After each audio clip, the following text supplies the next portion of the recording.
Good evening सभी साथियों को बहुत सारा प्यार, नमस्कार। स्वागत है आपका लूसेंट की दूसरी कक्षा में। भाई साहब बहुत ही जबरदस्त धमाका शुरू हुआ था कल स्टार्ट हुआ था क्या लेक्चर फर्स्ट, जिसमें लूसेंट को अब संकल्प किया गया है पूरा खत्म करने का बचवा।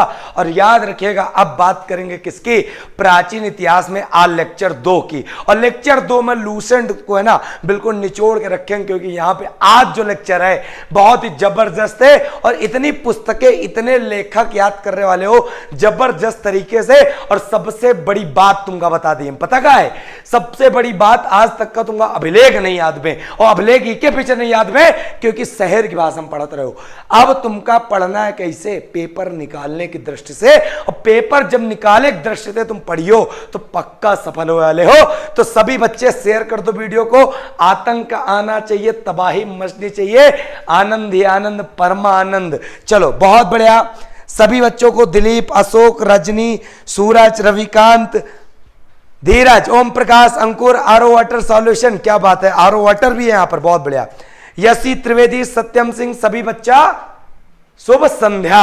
चलो शुरू करते अपन लेक्चर 2 प्राचीन इतिहास। तो कल प्राचीन इतिहास में हम पढ़ रहे थे इतिहास जानने के स्रोत। क्या पढ़ रहे थे, इतिहास जानने के स्रोत। तो आज देखो बहुत ही जबरदस्त अंदाज में बैटिंग करते हैं। इतिहास जानने के स्रोत में कल क्या खत्म हो गया था पता तुम्हें, तो देखते हैं। इतिहास जानने के स्रोत में एक नजर रिकैप पे मारते हैं, देखते हैं हम लोग कल क्या क्या पढ़ लिए और कितना बच्चा हमारा याद करके आज आया है। तो भाई साहब इतिहास जानने के स्रोत में हमने बताया था धर्म ग्रंथ है, ऐतिहासिक ग्रंथ है, और विदेशियों का विवरण है, और पूरा तत्व है। ठीक है, जिसमें हम लोगों ने कल पढ़ लिए थे क्या, कल हम लोगों ने पढ़ लिया था धर्म ग्रंथ। और धर्म ग्रंथ में सबसे प्राचीन ग्रंथ कौन सा पढ़ा था, सबसे प्राचीन ग्रंथ पढ़ा था वेद। भाई साहब वेदों की संख्या भी बताई थी हमने, कितनी बताई थी, तो वेदों की संख्या बताई थी 4। और सबको पता है ऋग्वेद, यजुर्वेद, सामवेद, अथर्ववेद। फिर यहीं पे धर्म ग्रंथ वेद में वेद के बाद हमने क्या पढ़ा, वेदांग। वेदांग की संख्या कितनी पढ़ाई, 6। जो बच्चा आज जुड़ रहा कल वाला वीडियो देख लो जाके, प्लेलिस्ट बन चुकी है। ठीक है, फिर भैया वेदांग के बाद जो अगला टर्म हमने यहां पढ़ा था वो क्या पढ़ा था, वो पढ़ा था पुराण के बारे में। और पुराण कितने बताए थे, 18। और क्या पढ़ा था, और पढ़ा था उपनिषद के बारे में। उपनिषदों की संख्या कितनी बताई गई थी, 108। और एक एक प्रश्न सबसे हमने निचोड़ के रखा था। तो आज नंबर है किसका, तो आज नंबर है ऐतिहासिक ग्रंथों का, ऐतिहासिक ग्रंथों का। और आज इतिहास जानने के स्रोत हम लोग पूरा का पूरा क्या कर देंगे, खत्म। तो सबसे पहले ऐतिहासिक ग्रंथ देखते हैं। तो आज नंबर है ऐतिहासिक ग्रंथ का सबसे पहले नंबर पे। तो भाई साहब सबसे पहले नंबर पे ऐतिहासिक ग्रंथ है। तो सभी लोग अपनी अपनी किताब खोल लो जबरदस्त तरीके से, बहुत बढ़िया, जबरदस्त, बिल्कुल। नेवी एमआर के लिए क्या, सभी एग्जाम के लिए बालक। चलो वीडियो के एक बार धमाकेदार लाइक कर देना, शेयर कर देना, कोई कंजूसी मत करना। ठीक, तो ऐतिहासिक ग्रंथ यहां पे लगाओ फटाफट सब लोग। क्या पढ़ोगे, ऐतिहासिक ग्रंथ कि प्राचीन इतिहास की जो जानकारी हमें प्राप्त होती है वो किससे प्राप्त होती है बचवा, वो प्राप्त होती है ऐतिहासिक ग्रंथों से। और ऐतिहासिक ग्रंथ में देखते हैं बहुत ही जबरदस्त कॉन्सेप्ट। कैसे, सबसे पहले देखते हैं इसमें एक चीज बनी क्या, स्मृति। एक चीज पेपर में पूछी जाएगी, स्मृति से प्रश्न आएगा कि ऐतिहासिक ग्रंथों में सबसे पहली चीज क्या थी, तो वह है स्मृति। तो स्मृति कितनी, तो स्मृति आपको केवल पढ़नी है 2। कौन कौन, तो देखो स्मृति में एक पढ़ेगा आपका कौन सा, एक पढ़ेगा मनु स्मृति। कौन सी स्मृति, मनु स्मृति। और दूसरी स्मृति कौन सी पढ़ेगा, दूसरी पढ़ेगा तुमका नारद स्मृति। भैया दो स्मृति पढ़ेगा, कौन कौन, एक मनु और एक नारद। दो स्मृति के अलावा तुमका एक भी स्मृति एक्स्ट्रा पढ़ने की आवश्यकता नहीं है। तो याद रखिएगा यह है मनु स्मृति और यह है नारद स्मृति। सबसे बड़ी बात और तुमको हम बता दें, क्या बता दें, पेपर में अगला प्रश्न आएगा कि सबसे प्राचीन स्मृति कौन सी है। तो सबसे प्राचीन स्मृति कौन सी है, तो भैया याद कर लो, सबसे प्राचीन स्मृति है कौन सी, उसका नाम है मनु स्मृति। मनु स्मृति सबसे प्राचीन मतलब पुरानी, और सबसे पुराना पुराण मत्स्य पुराण, सबसे पुराना वेद ऋग्वेद। एक एक प्रश्न बिल्कुल रटवा रटवा के छोड़ना है, अपना यही कॉन्सेप्ट है। ठीक, चलो भाई साहब, फिर यहां पे आपको क्या सीखना है तो बात समझो। सबसे प्राचीन स्मृति तो पता चल गई, मनुस्मृति। अब बात आती है, जैसे पुराण नहीं सीखे थे कि विष्णु पुराण किससे संबंधित है, तो मौर्य वंश से। फिर उसके बाद सीखे थे वायु पुराण, तो गुप्त वंश से। उसी प्रकार मनुस्मृति किस वंश से संबंधित है, तो याद रखिएगा शुंग वंश से। किससे संबंधित है? शुंग वंश से मनुस्मृति संबंधित है। पुष्यमुत्र शुंग जो इसके शासक थे, उसके बारे में मनुस्मृति बढ़िया विश्लेषण करता है। ठीक, फिर बात आती है नारद स्मृति। तो नारद स्मृति किससे संबंधित है, तो नारद स्मृति याद रखिएगा बहुत ही जबरदस्त। अब एक बात बताओ, वायु जो होती थी वो गुप्त हो जाती थी, तो गुप्त वंश से वायु पुराण था। उसी प्रकार नारद स्मृति, किसी नारद ऐसे व्यक्ति थे जिनके मन की बात कोई जान ही नहीं पाता था, मतलब गुप्त रखते थे बात को। और जब बात को गुप्त रखते थे तो भैया नारद स्मृति कौन से वंश से संबंधित है, तो नारद स्मृति भी संबंधित है गुप्त वंश से। तो उम्मीद करते हो वायु पुराण गुप्त वंश, नारद स्मृति गुप्त वंश। क्लियर? फिर मनुस्मृति सबसे पुरानी है और शुंग वंश से संबंधित है। तो एक एक प्रश्न मजा आ रहा होगा। चलो फिर भाई साहब, अब बहुत अच्छे से स्मृतियां याद हो गई।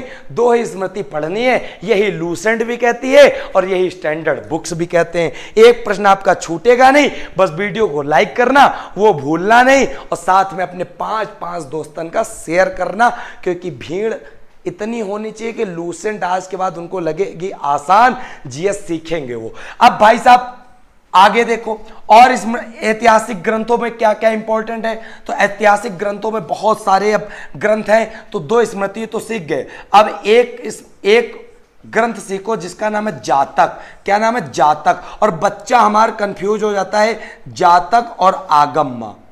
जातक और आगम में बच्चा हमारा हो जाता है कंफ्यूज कि जातक किससे संबंधित है और आगम किससे संबंधित है। बच्चा बहुत बड़ा टेंशन में चला जाता है। कैसे? तो बात समझो। और द्विधर्म में केवल कंफ्यूज होता है। जातक जो है द्विधर्म है प्रमुख प्राचीन इतिहास में। कौन कौन? एक महात्मा बुद्ध वाला बौद्ध धर्म, और एक जैन धर्म वाला महावीर स्वामी वाला। ऋषभदेव बनाएं जरूर, लेकिन प्रमुख को रहे, प्रमुख रहे महावीर स्वामी। क्लियर? तो भैया यहाँ बात हम तुमका बतावा चाहिए। क्या बताना चाहते? जातक किस धर्म से, तो याद रखना दो धर्म बताए, जैन और बौद्ध। तो याद रखिए जिसमें जा आ रहा जातक, उसमें जा कबो मैच न करी। मतलब जातक पुस्तक किससे संबंधित है, तो जातक पुस्तक संबंधित है बौद्ध धर्म से। कौन से धर्म से? बौद्ध धर्म से। फिर आगम पुस्तक किससे संबंधित है, तो उल्टा कर तो महात्मा बुद्ध आ चुके हैं, अब महावीर स्वामी का ले आओ, मतलब जैन धर्म से। तो भाई साहब जबरदस्त अंदाज में बैटिंग हो गई। जातक पुस्तक किससे संबंधित है, तो बौद्ध धर्म से। आगम किससे संबंधित है, तो जैन धर्म से। मजा आ रहा हो तो ठोक देना लाइक, 5 लोगों को शेयर कर देना, आग लगाएंगे पूरी तरह जहां तक तुम भी नहीं पहुंचे होगे। चलो इतनी बात क्लियर। तो जातक पुस्तक बौद्ध धर्म से, आगम पुस्तक जैन धर्म से। अब हमारी बात सुनो। क्या सुनोगे? बौद्ध धर्म जो है द्विशाखन में बटा रहे। कौन कौन? एक बटा रहे महायान और एक बटा रहे हीनयान। एक बटा रहे महायान और एक बटा रहे हीनयान। तो द्विशाखन में बटा रहे महायान हीनयान।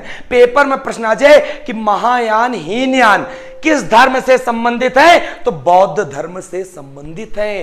क्लियर है? फिर बात समझो, जैन धर्म भी द्विशाखन में बटा रहे। एक बटा रहे श्वेतांबर और एक बटा रहे किसमें? दिगंबर। श्वेतांबर और दिगंबर द्विशाखन में बटा रहे जैन धर्म में। पेपर में प्रश्न का आया ऐतिहासिक ग्रंथ क्यों महत्वपूर्ण है, तो ऐतिहासिक ग्रंथ इसलिए महत्वपूर्ण है क्योंकि जो बौद्ध धर्म का एक यान है हीनयान से संबंधित पुस्तक है जिसका नाम है कथा, और कथा में एक डाल दो वस्तु तो वह बन जाता है कथा वस्तु। तो पेपर में प्रश्न आ गया कि हीनयान की प्रमुख पुस्तक का नाम क्या है, हीनयान का प्रमुख ग्रंथ क्या है, उसका नाम है कथा वस्तु। क्लियर भाई साहब? मजा आ जाएगा। ठीक है, चलो बहुत बढ़िया। क्या बात है। अच्छा 5 लोगों को शेयर कर दिया, लाइको कर दियो, क्या बात है। सभी बच्चों का बहुत बहुत धन्यवाद। 5 बच्चन का जोड़ेगा तुमका। जातक पुस्तक बौद्ध धर्म कितनी शाखम बटा, हाँ हीनयान महायान। अब तुम कहियो महायान का अर्थ क्या होता है। महा मतलब क्या, महा मतलब श्रेष्ठ, यान मतलब मार्ग। जो व्यक्ति श्रेष्ठ मार्ग पे चला जाए वो कहलाया क्या, महायान। क्लियर। फिर बाद में जब बौद्ध धर्म भी पढ़ाएंगे वहां भी बताएंगे कि ये कौन सी शाखम बटा रहे, कौन सी संगीतिम बटा रहे। अबे केवल पुस्तकों के बारे में समझो तो बौद्ध धर्म की शाखा हीनयान, और हीनयान का प्रमुख ग्रंथ क्या है, कथा वस्तु। जेमा पता किसके बारे में चलता है, कथा वस्तु से। सिंपल सी बात है, बौद्ध धर्म का है तो कथा वस्तु में पता किसके बारे में चलेगा, तो पता चलेगा महात्मा बुद्ध के जीवन चरित्र के बारे में। तो महात्मा बुद्ध के जीवन चरित्र के बारे में इंपॉर्टेंट पुस्तक कौन सी है, वो है कथा वस्तु। और कथा वस्तु बौद्ध धर्म की एक शाखा हीनयान की प्रमुख ग्रंथ है। क्लियर। एक एक प्रश्न रटना है भाई साहब। फिर आगे देखो, तो जातक में कबो जैन न लगइयो, कहे न लगइयो, जा मत जातक और जा मत जैन कबो ना हुई। जा का जोड़ा कबो ना हुई, जा के साथ हुई बा और आ के साथ हुई जैन। क्लियर। आगम जैन धर्म, जातक बौद्ध धर्म, रट गया होगा। क्लियर। बहुत बढ़िया, क्या बात है, बिल्कुल। चल मजा आ रहा ना, मजा आएगा भाई साहब। फिर देखो, तो ये तो हो गए आगम। तो आगम पुस्तक किसके बारे में बताया, आगम पुस्तक बताता है किसके बारे में, महावीर स्वामी के बारे में। किसके बारे में बताता है, महावीर स्वामी के बारे में बताता है। क्या, आगम पुस्तक बताती है। अब महावीर स्वामी जैन धर्म के कौन से नंबर के तीर्थंकर रहे, तो याद कर लो, महावीर स्वामी जैन धर्म के 24वें तीर्थंकर रहे। और ये 24वें तो रहे, साथ में अंतिम भी रहे। अंतिम तीर्थंकर मतलब इस धर्म को बढ़ावा देने के लिए लोग आए, तो ये कौन से नंबर के थे, 24 थे। एवं अंतिम तीर्थंकर महावीर स्वामी रहे, किसके, जैन धर्म के। और जैन धर्म से संबंधित पुस्तक आगम, जिसमें महावीर स्वामी के जीवन के बारे में बताया गया है, जीवन कृत्यों का उल्लेख है। क्लियर। फिर भाई साहब अब बात करते हैं अगले पुस्तक की। बहुत ही जबरदस्त पुस्तक है, ऐतिहासिक ग्रंथ में। जय का नाम है का पता, जय का नाम है राज तरंगिणी। राज तरंगिणी, तो राज तरंगिणी का भैया याद रखो, बहुत ही जबरदस्त है। राज तरंगिणी मतलब कौने राज्य से संबंधित है, तो याद रखो, राज तरंगिणी पुस्तक में कश्मीर के इतिहास के बारे में बताया गया। किसके इतिहास के बारे में, कश्मीर का इतिहास। तो कश्मीर का इतिहास कौन सी पुस्तक में बताया गया, वो बताया गया है राज तरंगिणी में। सबसे बड़ी बात, राज तरंगिणी को लिखा किसने, तो राज तरंगिणी को लिखा किसने, कल्लड़ महोदय। कल्लड़ महोदय राज तरंगिणी को लिखते हैं और कश्मीर के इतिहास का वर्णन कर देते हैं राज तरंगिणी में, जिससे प्राचीन भारत के बारे में जानकारी प्राप्त हो जाती है।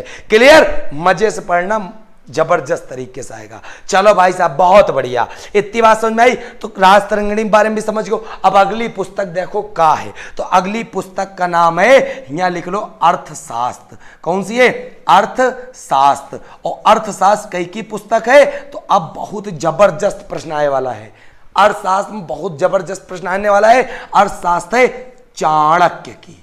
भैया चाणक्य की नीतियों से तो परिचित ही होगे, तो चाणक्य की पुस्तक का नाम है क्या, अर्थशास्त्र। और ये जो चाणक्य है, चाणक्य का ही अन्य नाम था, एक नाम था कौटिल्य, पेपर में पूछा गया, और एक अन्य नाम और है चाणक्य का, जिनका नाम है विष्णुगुप्ता। विष्णुगुप्त। तो विष्णुगुप्त और चाणक्य, कौटिल्य, ये तीनों एक मने के नाम ही, एक आदमेवा के नाम आई, कोनो अलग अलग नाम ना ही, याद रखियो। चलो बहुत बढ़िया, समझ में आ रहा ना भाई साहब, समझ में आना चाहिए। अब बात आती है कि चाणक्य के द्वारा जो अर्थशास्त्र लिखी गई वो किस पर आधारित थी, तो याद रखो, राजनीति पर आधारित।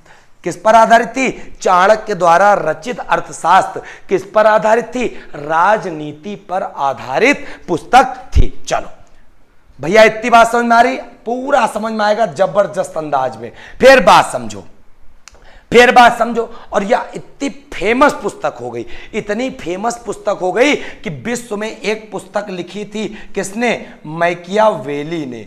मैकियावेली ने पुस्तक लिखी थी विश्व में ठीक। विश्व में मैकियावेली ने पुस्तक लिखी थी और मैकियावेली की पुस्तक का नाम पता क्या था? मैकियावेली की पुस्तक का नाम था द प्रिंस। क्या नाम था? The Prince. तो पेपर में प्रश्न आता है मैकियावेली द्वारा रचित द प्रिंस पुस्तक की तुलना किस पुस्तक से की जाती है? तो याद कर लो, मैकियावेली द्वारा रचित पुस्तक द प्रिंस की तुलना चाणक्य के द्वारा रचित अर्थशास्त्र से की जाती है। पेपर में याद कर लो, जबरदस्त प्रश्न है। एक एक प्रश्न को क्या कर देंगे? फोड़ देंगे। डेली क्लास शाम का 7 बजे शुरू होती है। क्लियर? बहुत अच्छे। अब बात समझ में आ गई। फिर याद कर लेना, एक इसमें लाइन लिखी है अर्थशास्त्र में 15 अधिकरण तथा 180 प्रकरण। कोई का इंपॉर्टेंस यहां पर नहीं है, तो इसके बारे में हम लोग यहां समझब ना। और चाणक्य जो रहे ना, वो प्रधानमंत्री रहे। कई के दरबार में पीएम बने ही रे भैया, ई पीएम बने चंद्रगुप्त मौर्य के दरबार में। किसके दरबार में? चंद्रगुप्त मौर्य के दरबार में ही बन गए पीएम। और जब पीएम बन गए तो सिंपल सी बात है, ये अर्थशास्त्र में कौन से वंश की बात लिख दी हुई है? इस अर्थशास्त्र में मौर्य वंश के बारे में जानकारी प्रदान कर दी। कौन से वंश के? मौर्य वंश की जानकारी चाणक्य ने अपने अर्थशास्त्र में लिख दिया। चाणक्य के पीएम भैया कौन? चंद्रगुप्त मौर्य साहब बन गए। तो इस प्रकार आपको पुस्तक अर्थशास्त्र, राजतरंगिणी और आगम, जातक, स्मृतियां समझ में आ गई। क्लियर है बात? अब बात समझना, बहुत ही जबरदस्त। क्या बात है, जबरदस्त। तुम लोग कमेंट कर रहे हो, मजा आ जाएगा, दिल खुश हो जाएगा।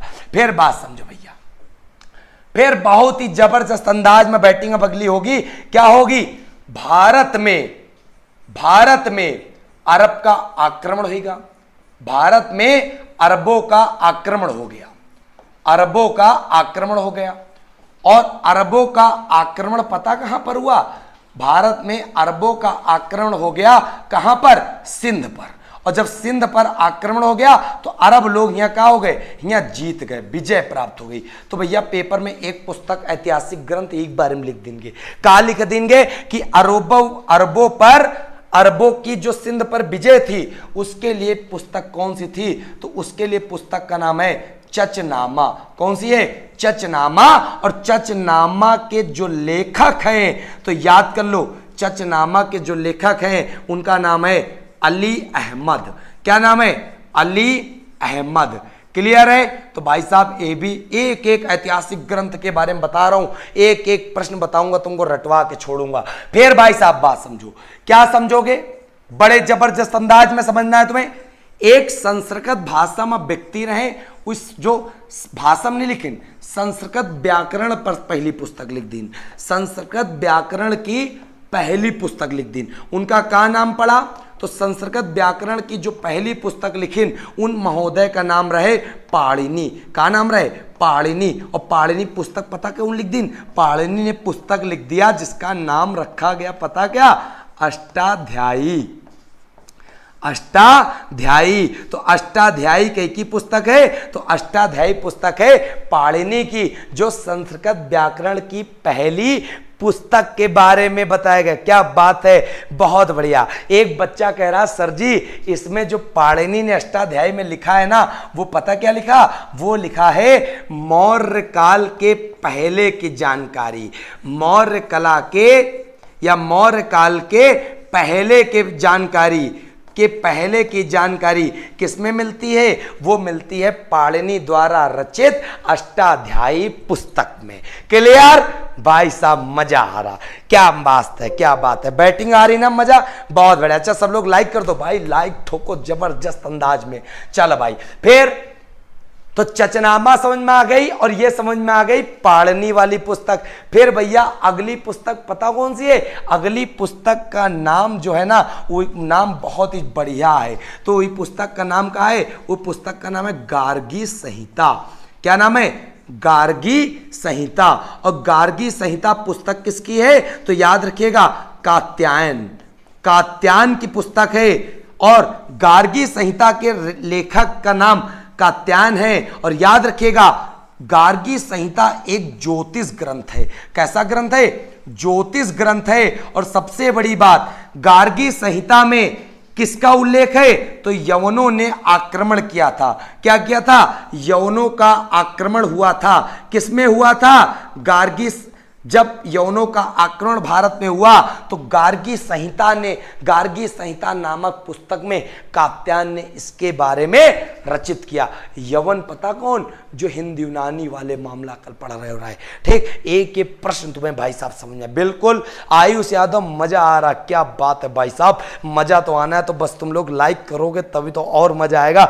जोश तो तुम ही लोग लाते हो और मुझे जोश कहां से आएगा। चलो फिर भाई साहब एक अगली पुस्तक है जिसको याद कर लो, जिसका नाम है महाभाष्य। क्या नाम है? महाभाष्य। और याद कर लो महाभाष्य पुस्तक किसकी है? तो याद कर लो पतंजलि की है। किसकी है? पतंजलि की पुस्तक का नाम है महाभाष्य। और महाभाष्य में पता किसके बारे में बताया गया? महाभाष्य में बताया गया शुंगों के बारे में। किसके बारे में? शुंगों के बारे में, शुंग वंश। और शुंग वंश का जो संस्थापक था जिसका नाम था पुष्यमित्र शुंग, पुष्यमित्र शुंग के दरबार में पतंजलि क्या हुआ करते थे? पुरोहित, पंडिताई करत रहे। कौन? पतंजलि। तो उम्मीद करते हैं भी आपको प्रश्न बिल्कुल जबरदस्त अंदाज में समझ में आया होगा। बहुत बढ़िया, बहुत बढ़िया, जबरदस्त। लाइक बिल्कुल नहीं, 5 लोगों का जोड़ा तुम्हारा कर्तव्य है भैया। ऐतिहासिक ग्रंथ हो गए हमारा खत्म, ऐतिहासिक ग्रंथ हो गए खत्म। तो तुम एक बार लाइक कर दो, शेयर कर दो और एक बार पूरा रिवीजन कर लियो। अब बात करते हैं पता का विदेशियों, जो विदेशी यात्री हैं उनसे मिलने वाली जानकारी। तो अगला लूसेंट में टर्म कहा आया? विदेश यात्रियों से मिलने वाली जानकारी। बहुत मजा आने वाला है यहां पर। क्या मजा आने वाला? तो देखो बच्चा, विदेश यात्रियों से मिलने वाली जानकारी। तो विदेश यात्रियों से मिलने वाली जानकारी के बारे में देखो, जबरदस्त अंदाज में एक एक प्रश्न समझ में आएगा तुम्हें। विदेश यात्रियों से मिलने वाली जानकारी। यहां पर सबसे पहले विदेश यात्रियों को पता 4 भागों में बांटा गया। कौन कौन से वो 4 भाग रहे? तो बात समझ लो, कौन कौन से 4 भाग वो यात्रियों को 4 भागों में बांट दिया गया। तो भाई साहब वो 4 भाग देखो, हम बता रहे हैं तुमको बहुत ही। सबसे पहले यहां पर एक विदेश यात्री है, तो जब कोई पुस्तकें लिखी ना अपनी, मतलब तो उनका नाम पड़ गया चीनी लेखक। क्या पड़ गया? चीनी लेखक। और चीनी लेखक के बाद जो और अन्य है उनका नाम रखा गया क्या है यहाँ पे? अरबी लेखक, अरबी लेखक। ठीक, और अरबी लेखक के अलावा जो एक और जो लेखक है वो सारे यूनानी और रोमन लेखक, यूनानी और रोमन लेखक, यूनानी रोमन लेखक। और भैया एक टर्म यहां पर और बना दिया गया, जिमा कहा गया अन्य लेखक। क्या कहा गया? अन्य लेखक। तो भैया विदेश यात्रियों से मिलने वाली जानकारी में कितने प्रकार की कैटेगरी बांटी गई? 4 प्रकार की। अरबी, चीनी, यूनानी, रोमन और अन्य लेखक के बारे में बताया गया। बहुत बढ़िया भाई साहब। शेयर लाइक में कमी बिल्कुल ना करे, नहीं तो लूसेंट में आग ना लग पाई। और आग लगने के लिए तुम्हारा प्यार अति आवश्यक है। बहुत बढ़िया, बिल्कुल। चलो भाई साहब, अब सबसे पहले शुरुआत पता कहां से करी? तो सबसे पहले हम शुरुआत सोच रहे कर ले चीनी लेखक थे। तो चीनी लेखक में जब शुरुआत करबे तो पहला शब्द एक आता है जिसका नाम है फायान। क्या आता है? फायान। और फायान पेपर में प्रश्न एक बार नहीं 1000 बार पूछा गया कि फायान किस भैया शासक के समय में आया था। भारत में कौन से शासक के दरबार में, कौन से राजा के दरबार में फायान आया था? तो रट लो, बिल्कुल याद कर लो।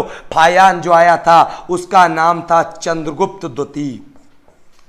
तो भाई साहब चंद्रगुप्त द्वितीय के दरबार में कौन आया? तो वो है फायान। और फायान ने किस राज्य में यात्रा की? तो फायान ने यात्रा की मध्य प्रदेश राज्य में। और सबसे बड़ी बात, फायान ने मध्य प्रदेश की जनता को सुखी एवं समृद्ध बताया। तो याद कर लो, चीनी लेखक फायान तुमका रट गए, पेपर में पूछा जाए कई के दरबार में आए रहे? तो चंद्रगुप्त द्वितीय के दरबार में आए रहे। और ये किस दरबार के बारे में वर्णन किए? तो मध्य प्रदेश राज्य की समृद्धता और को सुखी एवं समृद्ध बताया। किसने? फायान ने। रट गया। फायान के बाद जो अगला जो आया विदेशी यात्री, वो भी कोई कमजोर नहीं है, उसका नाम है ह्वेन सांग। क्या है? ह्वेन सांग। और ह्वेन सांग के बारे में याद कर लो। क्या याद करोगे? बहुत ही जबरा प्रश्न आवत है। सबसे पहली बात, जो ह्वेन सांग आया था वो कब आया? 629 ईस्वी में चीन से भारत आया। ये मैटर नहीं करता, मैटर ये करता है कि किसके दरबार में आया ह्वेन सांग। तो याद कर लो, ह्वेन सांग आया हर्षवर्धन के दरबार में, और हर्षवर्धन के दरबार में आया, साथ में इसने पढ़ाई भी की। ऐसा युवा यात्री रहे, यहाँ पढ़े हुआ शिक्षा, जो बौद्ध धर्म के पूरे कलेक्शन लेके गया। कौन? ह्वेन सांग लेके गया। क्या लेके गया? तो समझो मेरा शेर, ये शिक्षा जिसने ग्रहण की ना, ये ग्रहण की नालंदा यूनिवर्सिटी में। कौन सी यूनिवर्सिटी में?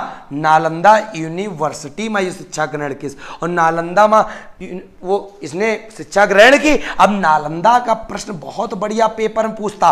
क्या पूछता? नालंदा विश्वविद्यालय किस राज्य में है वर्तमान में? तो बच्चा बोलेगा फिनिक्स का बिहार। क्या बोलेगा? बिहार। और कमेंट करके बता देना बिहार की धरती से यहां कौन कौन लाइव है जो लूसेंट को रटना नहीं समझ रहे हैं आज। तो भाई साहब चलिए, बहुत बढ़िया।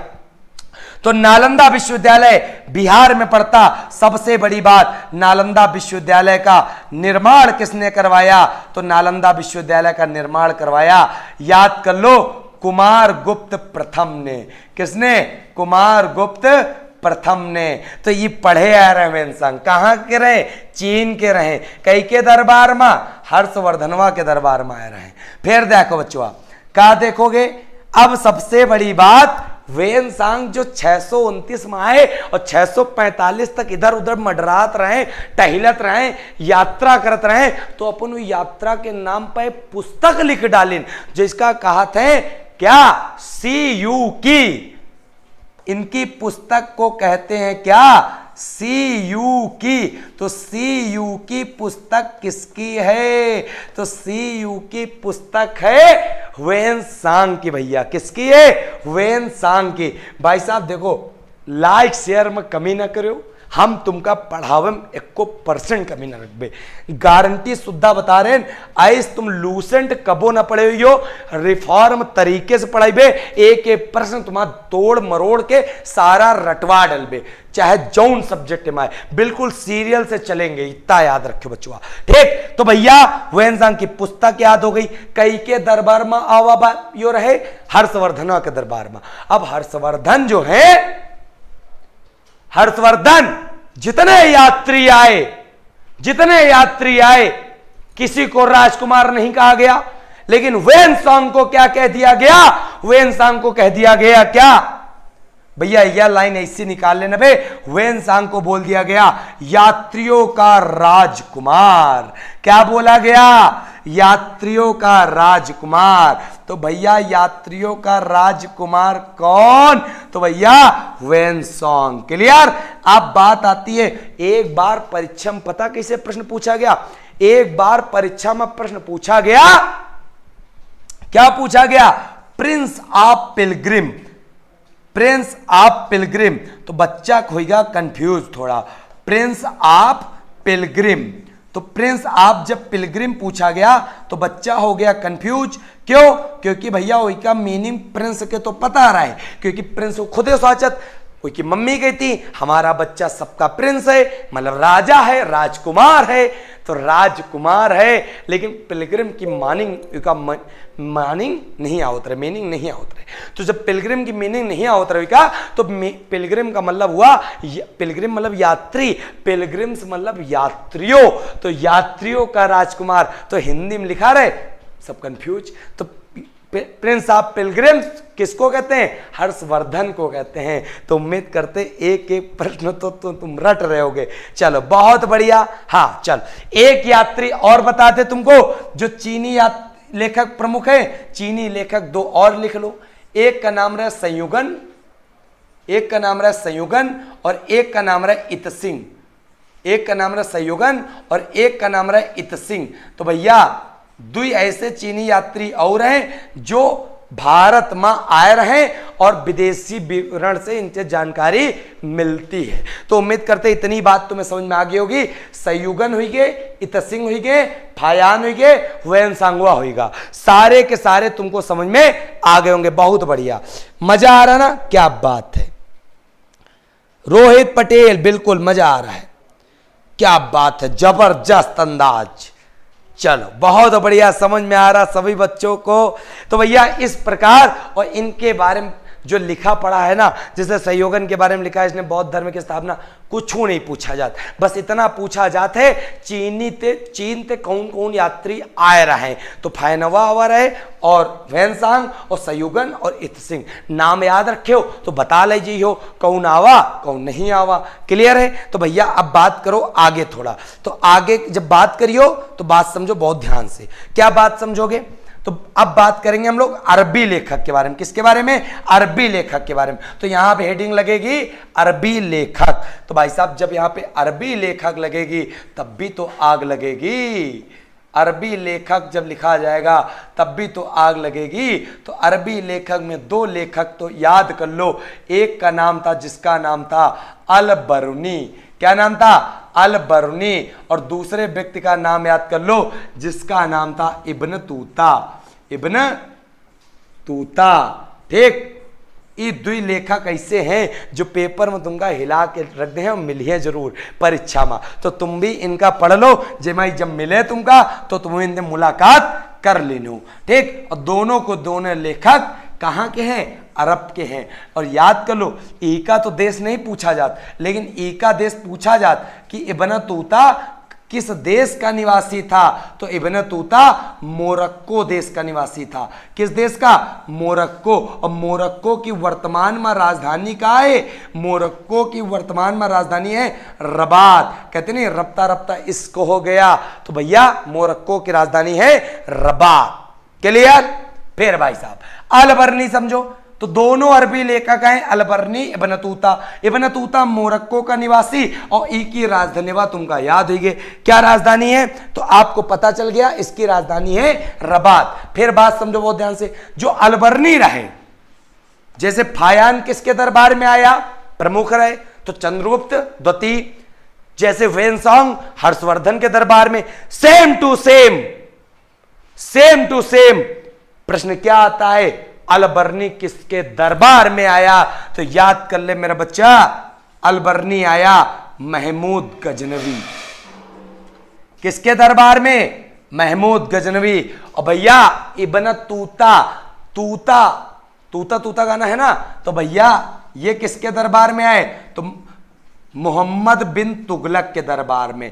मोहम्मद बिन तुगलक के दरबार में कौन आया? इनको हम लोग पता मोहम्मद बिन तुगलक को क्या बोलते? मोहम्मद बिन तुगलक को पागल रक्त पिपासु कहते हैं।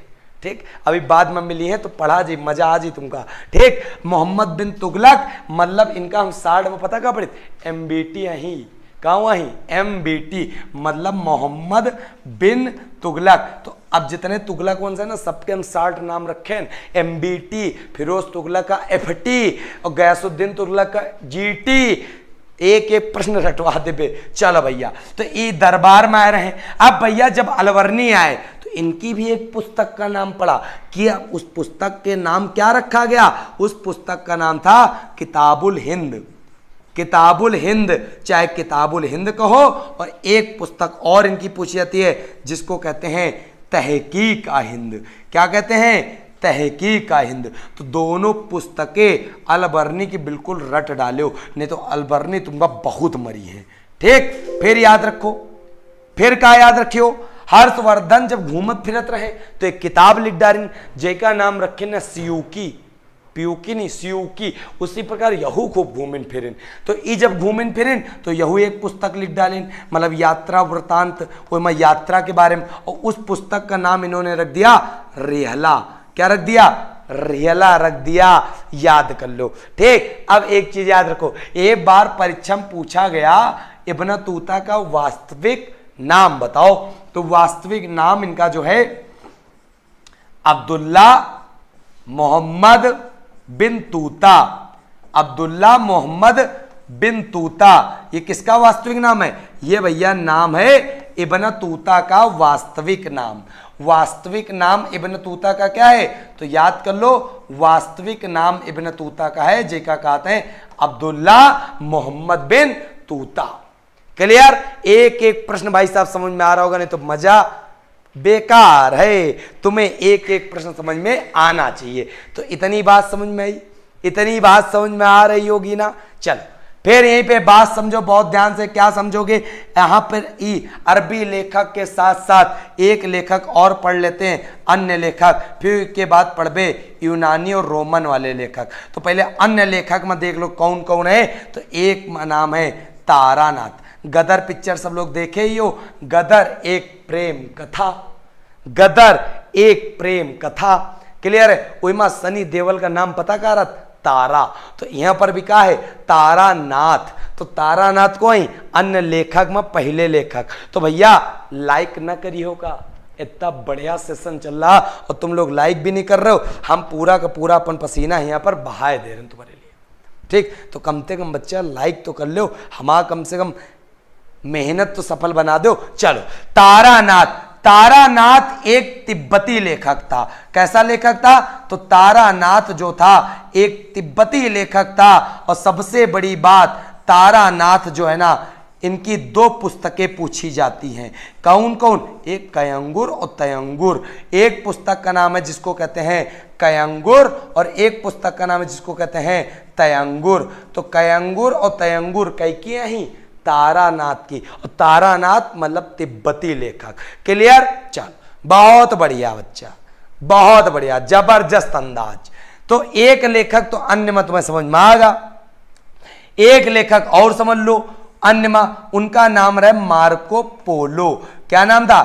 Marco Polo. अब मार्को पोलो का पेपर में प्रश्न पता क्या आता है? मार्को पोलो का प्रश्न आता है इब्न तूता कहां का है? मोरक्को का। तो मार्को पोलो भी कहां का निवासी था? याद कर लेना, मार्को पोलो वेनिस का निवासी था। कहां का था? वेनिस का निवासी था। और ये अन्य लेखक में इसका हम लोग पढ़ते हैं। पांड्य इतिहास के बारे में जानकारी हमें मिलती है। तो इस प्रकार भैया क्या अन्य लेखक, अरबी लेखक, चीनी लेखक, खल्लास। अब बात करते हैं यूनानी और रोमन लेखक के बारे में। बिल्कुल, चलो मजा आ रहा ना भाई साहब? 5-5 लोगों को आज जोड़ के लाना है, नहीं तो हमारी पूरी मेहनत स्वाहा हो जाए। चलो बचवा अब हेडिंग लगा दीजिए का यूनानी रोमन लेखकवा। चलो यूनानी रोमन लेखक। तो भैया एक एक पुस्तक, एक एक चीजें, और ये सब पता का है? इन सबसे पता चलत है प्राचीन इतिहास के बारे में। सबसे महत्वपूर्ण चीजें यही है। चलो बहुत बढ़िया। रश्मि सिंह मजा आ रहा, सीएम चौरसिया बिल्कुल।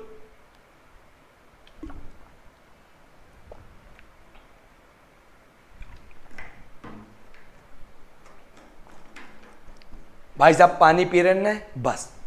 अब देखो यूनानी रोमन लेखक में जबरदस्त आतंक काट देंगे। एक एक प्रश्न रटवा। लूसेंट लोग कहते हैं समझ में नहीं आती, लूसेंट पढ़े का छोड़े। हम बतेबे का पढ़ो, वह है उत्ते पढ़ो, पेपर तुम्हारा खल्लास। भैया यूनानी रोमन लेखक में सबसे पहले लेखक जो हम लोग पढ़ते हैं उनका नाम था टेसियस। क्या नाम था? टेसियस। और टेसियस के बारे में जान लो। टेसियस को रहे तो टेसियस रहे ईरान के राजवैद।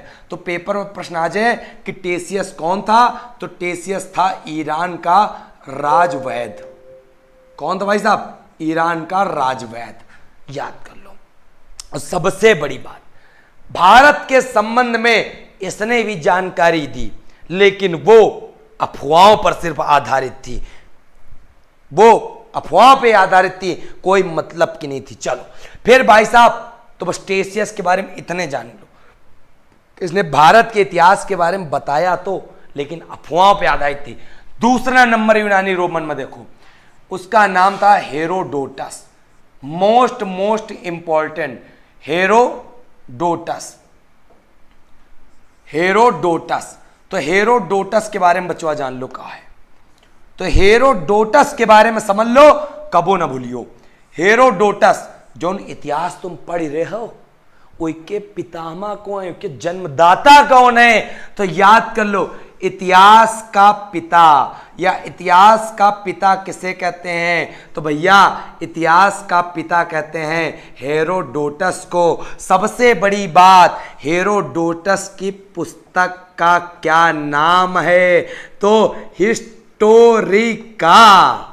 हिस्टोरिका मतलब हिस्ट्री से बनती है इतिहास, और हिस्टोरिका मतलब पुस्तक। कई की पुस्तक हेरोडोटस की, और इतिहास का जन्मदाता पितामह किसे कहते हैं, उसको कहते हैं हेरोडोटस को।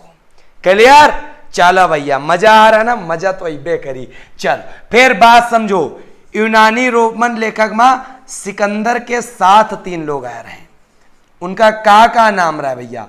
एक का नाम रहा सिकंदर के साथ जो मित्र गढ़ बने चले आए, एक का नाम रहा जेका का निर्याकस, क्या कहते हैं, निर्याकस, और एक का नाम रहा आने सिक्रटस।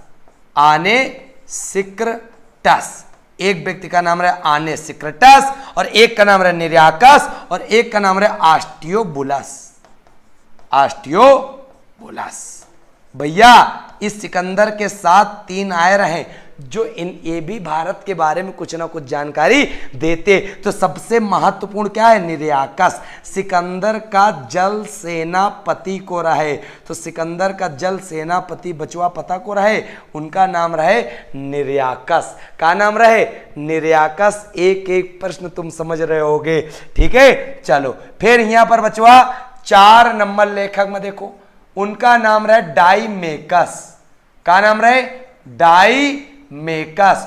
और पेपर में बहुत प्यारा प्रश्न आता है डाइमेकस के बारे में। ये कई के दरबार में आए रहे, तो मौर्य वंश के जो संस्थापक था चंद्रगुप्त मौर्य, चंद्रगुप्त मौर्य के बाद गद्दी पर बैठा बिंदुसार, और बिंदुसार के बाद बैठा कौन, अशोक। तो याद कर लेना, डाइमेकस जो आए रहे ना, वही कई के दरबार में आए रहे, वही अशोक के बप्पा बिंदुसार के दरबार में।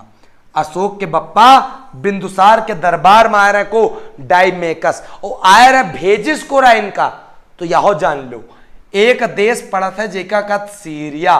तो जब सीरिया देश पड़त है, तो यहां पर कर लेबे हम सीरियन नरेश। क्या लिख लेबे, सीरियन नरेश। नरेश मतलब राजा। सीरिया के जो राजा रहे, जिनका नाम पता का रहे, जिनका नाम रहे आंतियोकस। आंतियोकस इस सीरिया के राजा रहे, और इनके सेनापति कौन थे, इनके सेनापति थे डाइमेकस, जो बिंदुसार के दरबार में दौड़े दौड़े चले आए। क्लियर है? वही वाला है ना, 7 समुंदर पार मैं तेरे पीछे पीछे आ गई। तो भैया डाइमेकस ने भी कहा 7 समुंदर पार मैं तेरे पीछे पीछे आ गया। किसके, बिंदुसार के दरबार में। याद कर लेना, सम्मा सासा मामला बहुत तगड़ा वाला है, समझो। फिर डाइमेकस का समझ में आ गया। चलो बहुत बढ़िया भैया, बहुत बढ़िया। चलो आयुष यादव, मजा आ रहा ना, मजा तो आएगा भैया। फिर 5वें नंबर का देखो, जब 5वें नंबर का बचवा दिखियो ना, तो बहुत ही जबरदस्त है। पता का है, डायनोसियस। का है, डायनोनिसियस। तो बात समझो बहुत। 5वें नंबर का जो यूनानी लेखक है डायोनिसियस। अब बात आती है, डाइमेकस आए अशोक के बप्पा के दरबार में, मतलब अशोक के पिता कौन, बिंदुसार। तो क्या अशोक बुरा ना मनी है, हमारे बप्पा क्या हमारे साथ है ना, यो हमारे दरबार में कौन आई, तो हमारे दरबारों में एक इनके दरबार में आदमी आ गए, उनका नाम का पड़ा डायोनिसियस। और डायोनिसियस कई के दरबार में आए, डायोनिसियस आए अशोकवा के दरबार में। कई के दरबार में, अशोक के दरबार में। क्लियर? डायोनिसियस आए अशोक के दरबार में। फिर बात समझो, इनका कहू ना कहू के राजदूत रहे। कई के राजदूत रहे, सीरिया के नरेश आंतियोकस। तो ये भी तो किसी न किसी के राजदूत होंगे, फिर हम थोड़े ही चले आए। तो भैया ई कई के रहे, तो वही सीरिया देश के रहे। यहां पर एक मिस्र देश पड़ता है, तो वहां बोलागा मिस्र नरेश। मिस्र नरेश जिसका नाम है हेल्प्ड अस। तो भैया मिस्र नरेश फिलेहेल्पिडस के दरबार के राजदूत कौन थे? डायोनिसियस, जो आए थे किसके दरबार में?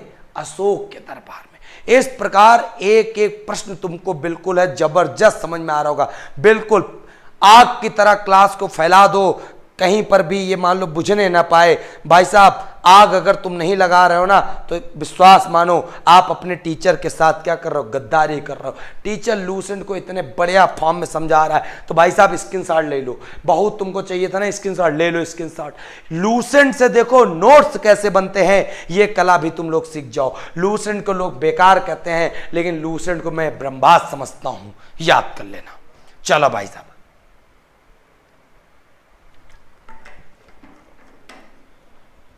फिर बचवा बात देखो, चार कितने लेखक तुमको पढ़ा दी? टेसियस, हेरोडोटस, सिकंदर के साथ आ रहे हैं, डाइमेकस और डायनोनिसियस। अब को है तो देख लो, छठे नंबर पर देख लो, जबरदस्त अंदाज में। तो देखेगा दिन का छोटा कर दे, सोच रहे ना छोटा कर दे तो और अच्छे समझ में आइए, क्योंकि सब मैटर एक ही का।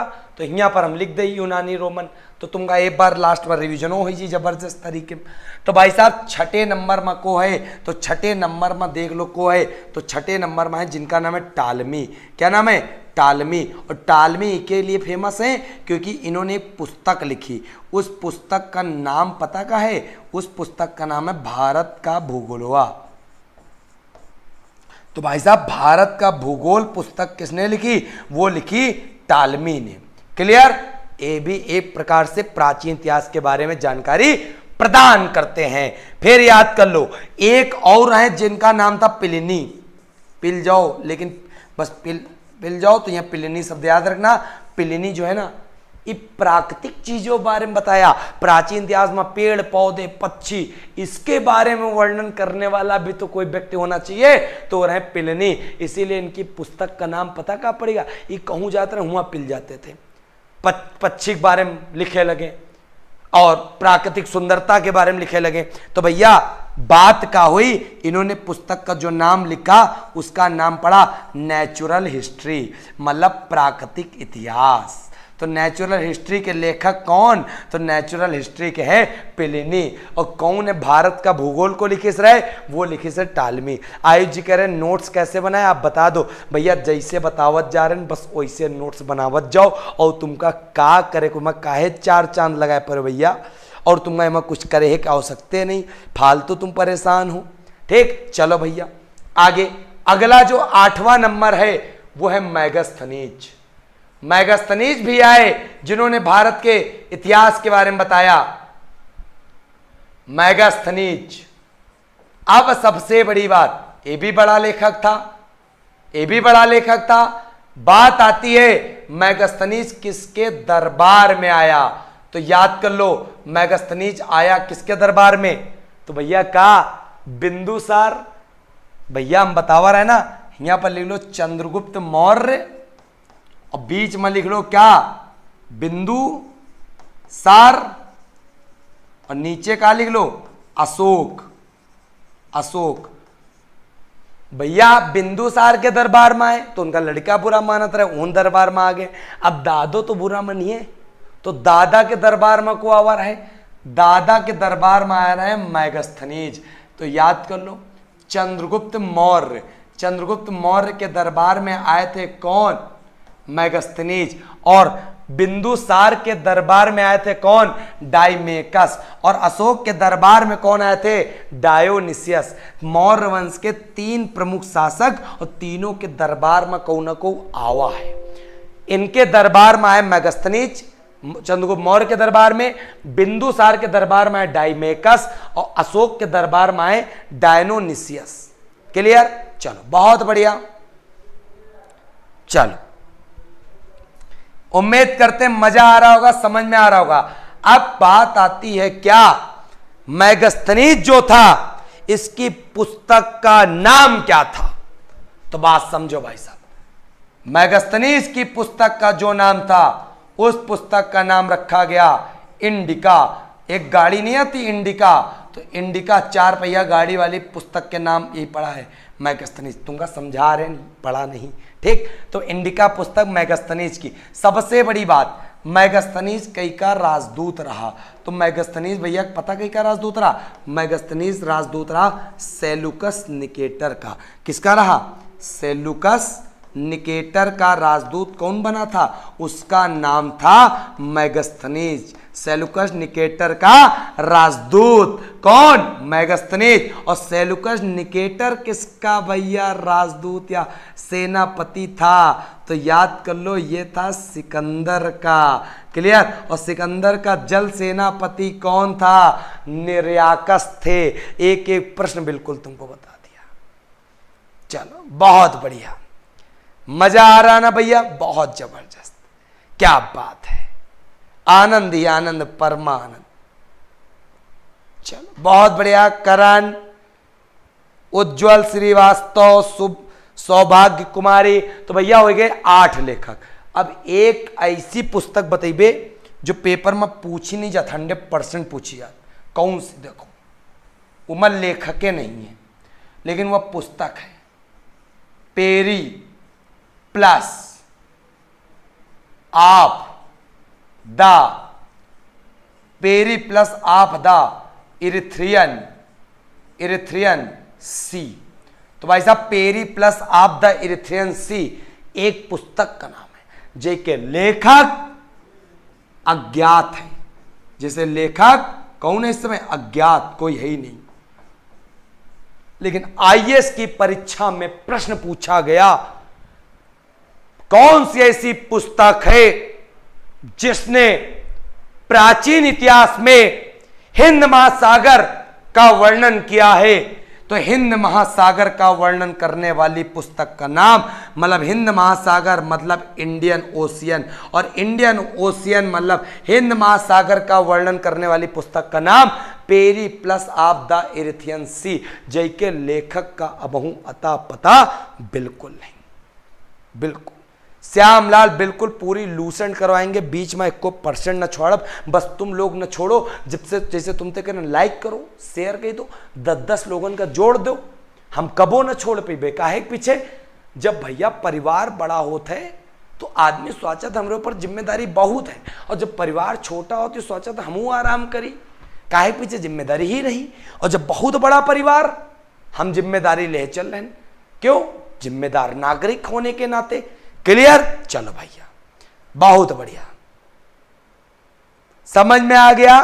चलो बहुत बढ़िया। तो इस प्रकार लेखक का यहां पर क्या करते हैं हम लोग? खात्मा करते हैं। खात्मा कर दिया। चलो अब बात करते हैं जबरदस्त अंदाज में अगला इतिहास जानने के स्रोत में। वो क्या है?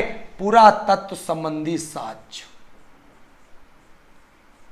पुरातत्व संबंधी साक्ष्य। पुरातत्व संबंधी साक्ष्य में देखो जबरदस्त अंदाज में बैटिंग करेंगे। इसमें किससे किससे पता चलेगा? तो भाई साहब इसमें 2 प्रमुख चीजें। एक याद रखियो, पुरातत्व का मतलब का पूरा मतलब प्राचीन, तत्व मतलब जो वस्तुएं, प्राचीन काल में मिली हुई वस्तुओं से जो जानकारी मिलेगी वो प्राचीन इतिहास के बारे में हमें जानकारी देगी। क्लियर? तो भैया यहां पर सबसे पहले क्या लिखोगे? एक तरफ लिख लोगे सिक्के और एक तरफ लिख लोगे अभिलेख। क्या लिख लोगे? अभिलेख। अभिलेख मतलब जैसे पत्थर वत्थर है, ऊपर खुदा उदा को लिखा हुआ है, ठीक, उसका जो पढ़ागा वह कहलावा क्या? अभिलेख। सोनू सिंह, अच्छा रिवीजन करवा दिया कर। चलो बच्चा, बिल्कुल सब कुछ कराएंगे भैया, बिल्कुल। चलो बहुत बढ़िया, चलो मजा आ रहा ना? बहुत बढ़िया, मजा तो आई है भैया। चलो हाँ बिल्कुल, लाइक शेयर में कमी बिल्कुल ना रखे, बस और कुछ नहीं। समझो अभिलेख का मामला, समझो बहुत जबरदस्त। सबसे पहला प्रश्न कह देता है क्या? अभिलेखों का अध्ययन क्या कहलाता है? अभिलेखों का अध्ययन, ठीक, तो याद कर लो एपिग्राफी। एपिग्राफी भैया ग्राफी जब शब्द जहां पर आ जाए तो इसका मतलब होता है अध्ययन करना। तो अभिलेखों का अध्ययन कहलाता है एपिग्राफी। और कई सारे अभिलेख हैं भी, देखो कैसे जबरदस्त अंदाज में याद कैसे होते हैं। तुम केवल देखते चलो आज बस, ठीक, बस तुम शेयर कर दो फटाक से।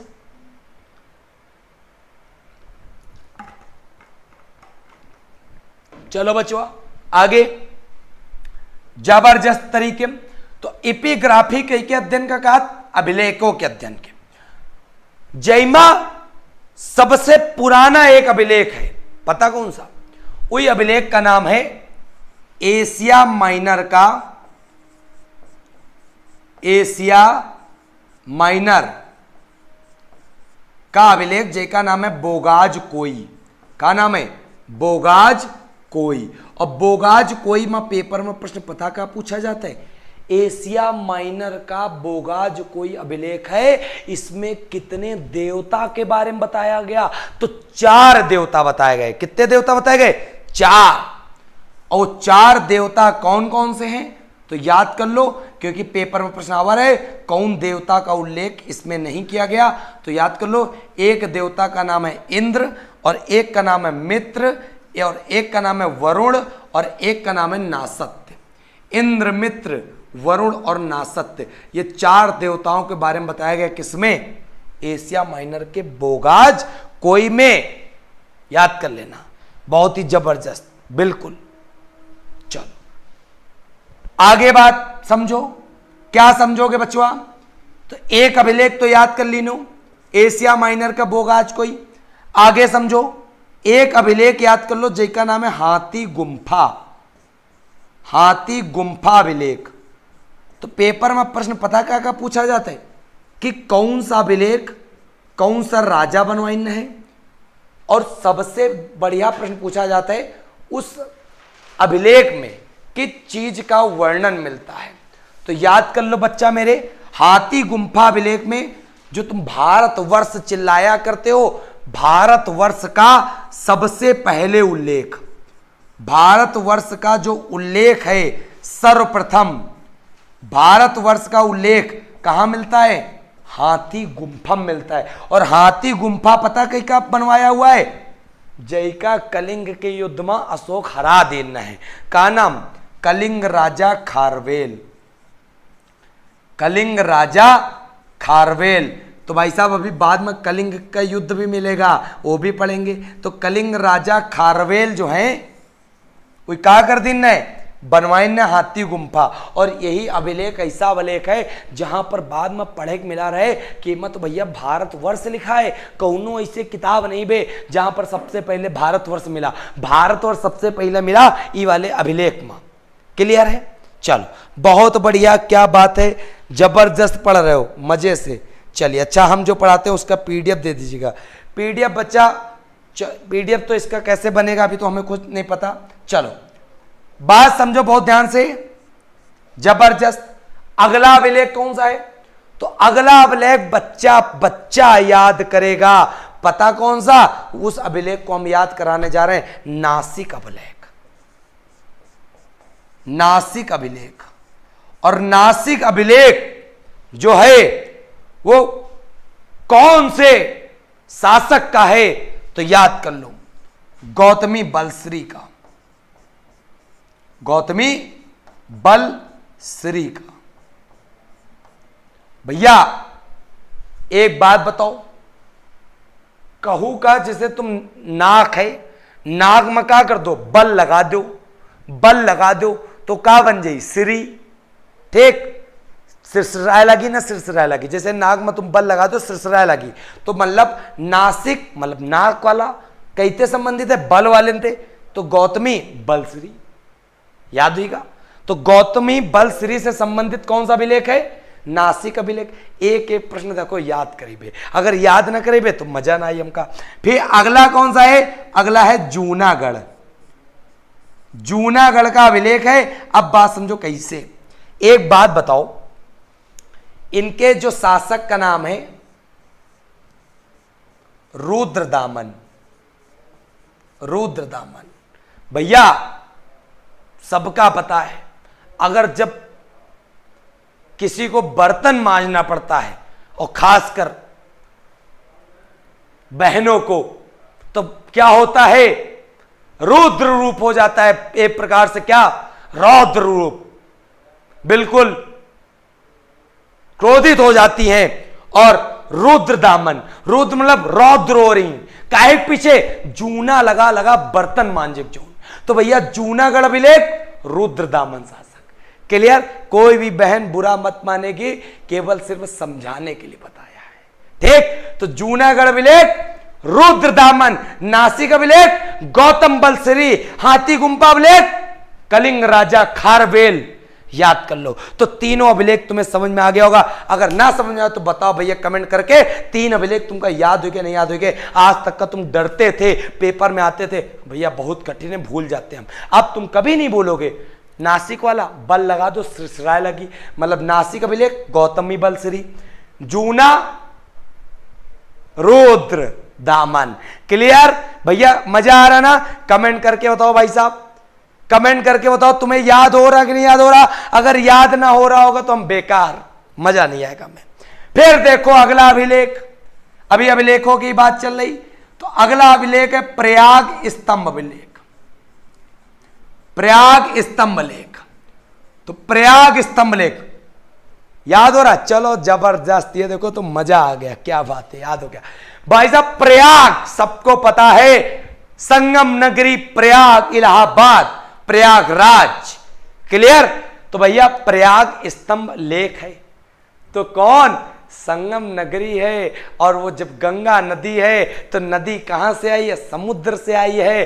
तो मतलब प्रयाग शब्द आते ही संगम नगरी, नहाने का मन होता है। तो जब नहाने का मन होता है, कहां नहीं हो, गंगा मां, संगम मां। और जब संगम में नहीं हो, वो नदी आई कहां से, समुद्र से आई। तो भैया प्रयाग स्तंभ लेख कहीं का है, समुद्रगुप्त का है। किसका है, समुद्रगुप्त।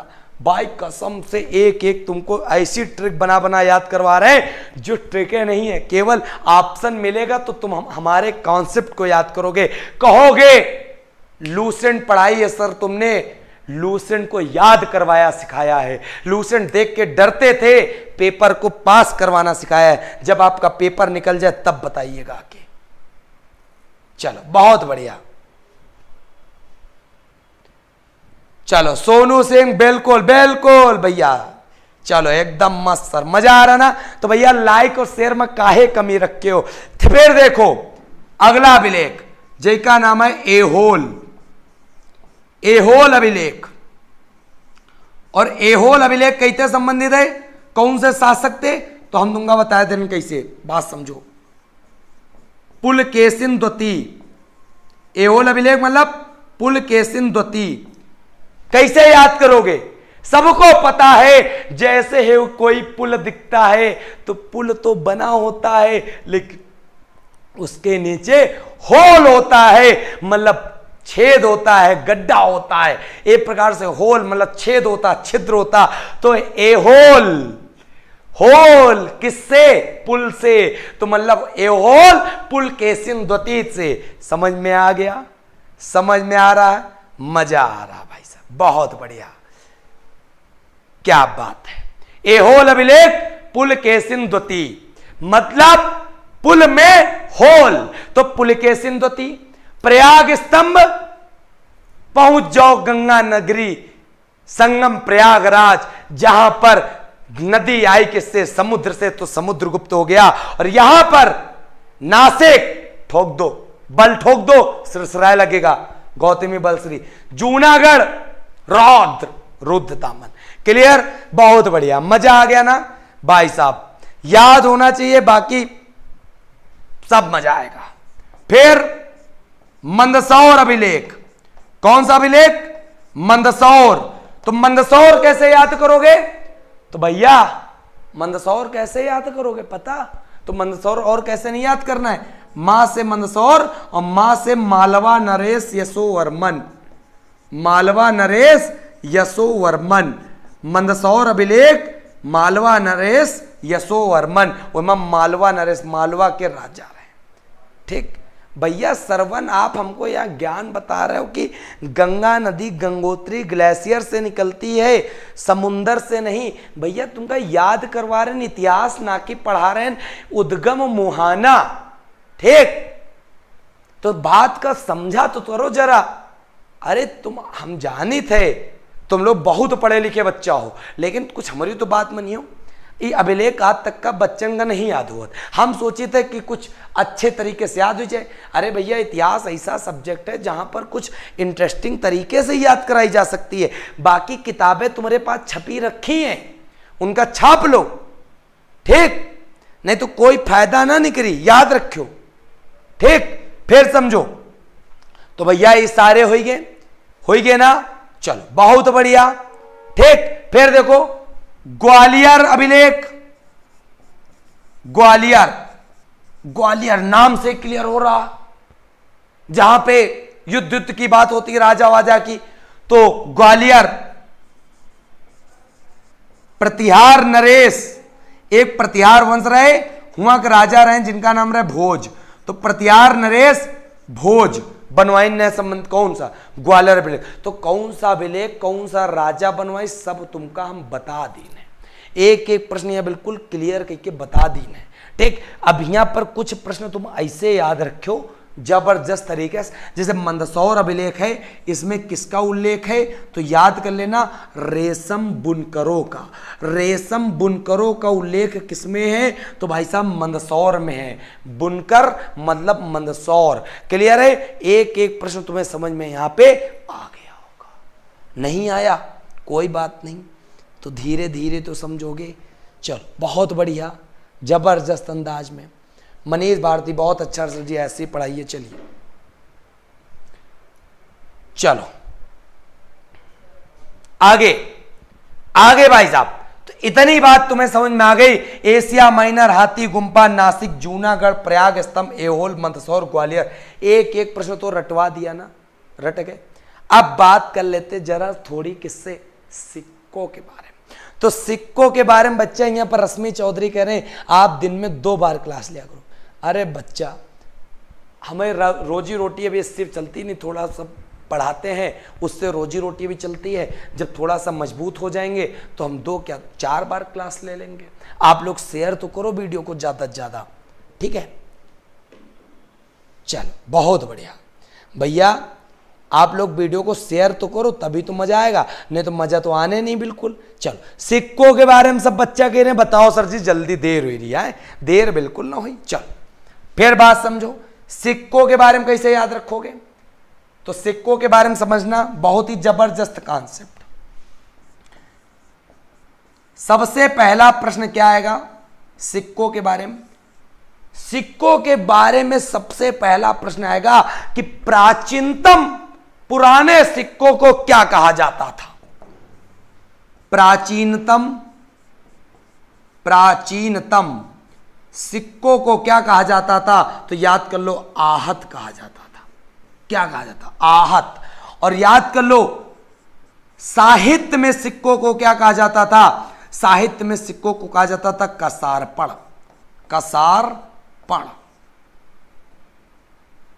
कसारपण कहा जाता था। किसमें? साहित्य में सिक्कों को। ठीक, फिर यहीं पे याद कर लो, सिक्कों में एक जगह का नाम पड़ता है जिसका नाम है अरिकमेडु। पेपर में कई बार पेपर में प्रश्न पूछा गया, अरिकमेडु जो है वो कहां पड़ता है? तो अरिकमेडु पड़ा था पुडुचेरी के पास। तो एक पेपर में प्रश्न तो यह पक्का कर लीनो, अरिकमेडु मतलब पुडुचेरी। क्लियर? फिर भैया अरिकमेडु का प्रमुख रह पता, यहां से रोमन सिक्के मिले हैं। रोमन सिक्के प्राप्त हुए, मतलब रोमन वाले लोग यहां पर जो आए हैं वो सिक्के डाल के चले गए, तो रोमन सिक्का मिले हैं अरिकमेडु नामक स्थान, जो पड़ता है कहां पर? पुडुचेरी में। क्लियर? फिर सिक्कों में बात याद रखना, क्या याद रखोगे जबरदस्त तरीके से कि सबसे पहले सोने के सिक्के किसने चलवाए? कौन से शासक ने? तो सबसे पहले सोने के सिक्के जो चलवाए उनका नाम था हिंद यूनानी। हिंद यूनानी को अंग्रेजी में कही थे इंडो ग्रीक। इंडो ग्रीक के पीछे बोले इंडिया का हिंद होगा और ग्रीक का होगा यूनानी। अब पेपर में प्रश्न आता है कि सोने के सिक्के सबसे ज्यादा किसने चलवाए, मतलब ज्यादा गोल्ड के सिक्के किसने चलवाए, तो याद कर लो गुप्त वंश के शासकों ने सबसे ज्यादा चलवाए। गुप्त वंश के शासकों ने सोने के सबसे पहले किसने चलवाए, तो हिंद यूनानी ने। अब प्रश्न आएगा सबसे शुद्ध सिक्के किसने चलवाए सोने के, तो कुषाण वंश के शासकों ने। याद कर लो, एक एक प्रश्न तुमको बता देंगे। चलो बहुत बढ़िया, मजा आ रहा ना भाई, मजा आएगा। फिर आपको एक तो रटा ही होगा, समुद्रगुप्त की वीणा बजाती हुई जो मुद्रा है उसका कहां से पता चला है। जो समुद्रगुप्त वीणा बजाते हुए मिले हैं वो सिक्कन में मिले हैं। सिक्कन में एक तरफ पता का बना रहे, समुद्रगुप्त ऐसे बने रहे, वैसे वीणा लगी रहे, वीणा बजाते हुए समुद्रगुप्त रहे। तो जब समुद्रगुप्त वीणा बजाते हुए, और जो व्यक्ति वीणा बजावत है वो गा वा लेवत है, और जब गा लेवत है तो इका क्या कहते हैं पता, संगीत प्रेमी। संगीत प्रेमी या एक प्रकार से कहते हैं गाना बजाना का शौकीन। ठीक, तो गाना बजाना का शौकीन आदमी को कहलावत है पता, संगीत प्रेमी। तो इस प्रकार सारे प्रश्न तुम रट डालो, मजा आ गया ना तुमको, क्या बात है। चलो, तो कौन सा ऐसा शासक है जो संगीत प्रेमी रहे गुप्त वंश में, तो इसका नाम रहे समुद्रगुप्त। और समुद्रगुप्त काहे रहे, काहे क्यों भैया, प्रयाग स्तंभ की अभिलेख उनसे संबंधित है। क्लियर। और वीणा बजाते हुए मिले कहां पर, सिक्कन में मिले, तो बड़ा आदमी रहे। चलो, तो भैया समझ में आ गया। तो इस प्रकार आज समाप्त होती है हमारी प्राचीन इतिहास की पहली यूनिट जहां पर हम लोग पढ़ चालू किए इतिहास जानने के स्रोत। और कल हमारा टॉपिक है अगला है, उसका नाम है प्रागैतिहासिक काल। प्रागैतिहासिक काल अगर वो जल्दी खत्म हो जाए तो इसके बाद हम पढ़े सिंधु घाटी सभ्यता। तो काल तैयार रहे हो सब जने। प्रागैतिहासिक काल में जो दूसर यूनिट हमारा चालू हुई शाम का 7 बजे और 10-10 लोगन का जोड़े के साथ में। भैया अगर मजा आया हो तो वीडियो जब समाप्त होए तब कमेंट करके बताओ कि आज तुमका सच में मजा आई कि नहीं आई, और वीडियो को लाइक करके दिखा दियो अपना जबरदस्त परफॉर्मेंस कि हाँ गुरुजी मजा आ गई। लूसेंट अगर पूरी पढ़ डाला तो आग लगनी तय है पूरे समंदर में। चलो बहुत बढ़िया, गोलू गोल्ड। चलो मजा आया ना बच्चा। अच्छा, रश्मि सिंह को पहली बार लूसेंट इतनी अच्छी समझ में आ रही। देखो हम तेज पढ़ाई पे ना, धीरे धीरे पढ़ाई पे, जिसमें हर बच्चा का दिमाग में फिट कर पे और सारे प्रश्न कराई पे। यो नहीं कि ऐसे PDF लगा लिया आए हो गया भाई साहब, ऐसे मजा ना आई। ऐसे हम बोल दे प्रयाग प्रशस्त ये हो गया भाई साहब, ये तो किताब है, तुम भी आए पढ़ लियो, खत्म। तो ये काम नहीं करना है, काम करना है, अच्छा करना है, पढ़ाई करनी है, नोट्स बनाने, नोट्स बनाओ ठीक, तभी मजा आएगा। चलो बहुत बढ़िया। पंकज, मनीष, मुनेश, गौतम, हाँ मैथ का क्लास चालू हो जा रहा है 8:30 बजे। और आज अंबु सर SD यादव का नया चैप्टर पढ़ावे आ रहे हैं, परसेंटेज। जयमा है 165 सवाल और 100 सवाल आपका हल करा जी आज।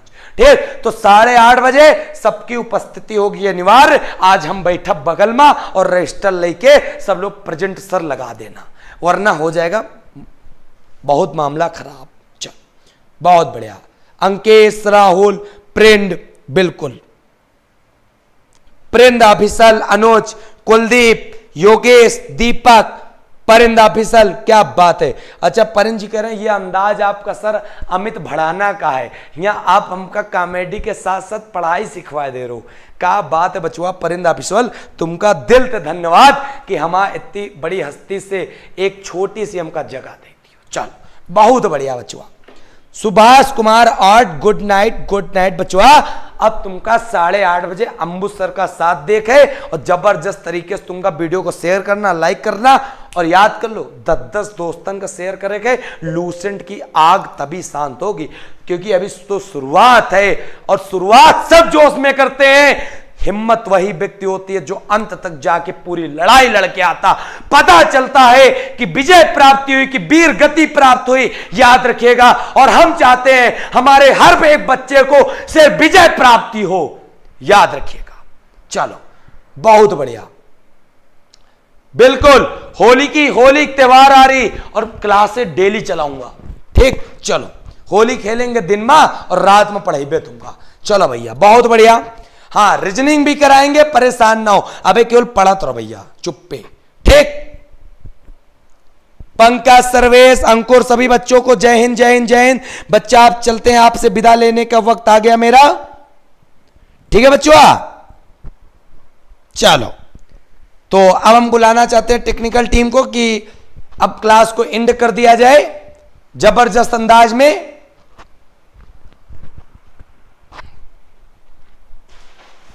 चलो बहुत बढ़िया, देखिए टेक्निकल टीम पे सर आ गए हैं, अब फटाफट वीडियो बंद होने वाली है। साथियों अब मिलते हैं हम आपको कल शाम 7 बजे जबरदस्त लूसेंट में दूसरी यूनिट के साथ प्राचीन भारत में। तब तक के लिए आप सो जाओ, रिवीजन करे पहले ना सोयो, और दूसरी बात मैथ लगा सोयो, ठीक। साथियों जय हिंद जय भारत, वंदे मातरम।